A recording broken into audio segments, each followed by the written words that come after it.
In November of 1930, a Canadian fur trapper named Joe LaBelle arrived at a remote Inuit village near Lake Anjikuni and found something horrifying.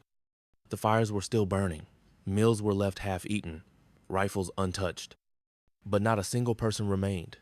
Not a footprint leading away, not a note, nothing.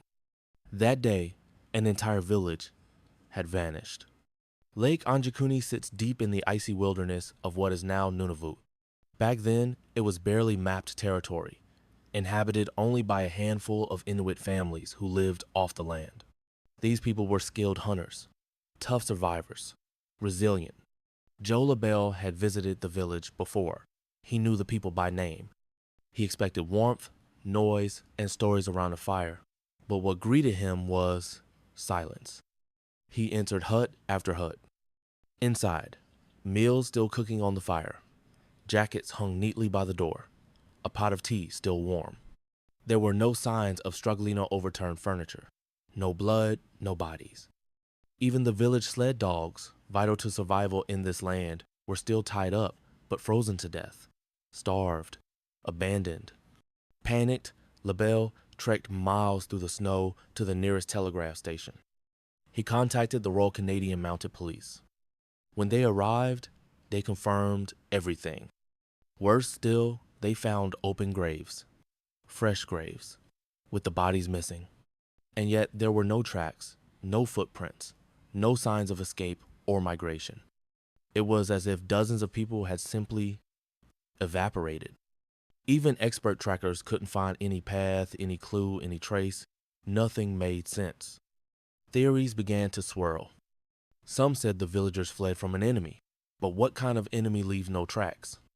Others whispered stories of supernatural forces, UFOs, time rifts, ancient spirits. The most chilling theory? They never left. They were taken. Years later, the RCMP publicly claimed the whole story was exaggerated, that no village ever disappeared, that it was just a camp, and the people moved. But LaBelle never changed his story, and neither did early reports from journalists, hunters, and even other officers. The case was quietly buried, the truth never spoken of again. Today, no one knows the exact number of people who disappeared. There are no official death records, no memorials.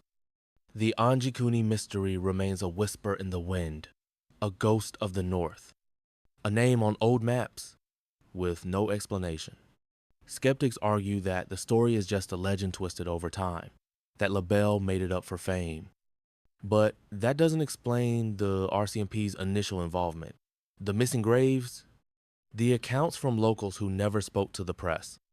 And if it's all just a story, why did the government go out of its way to erase it? So what really happened at Anjikuni Lake?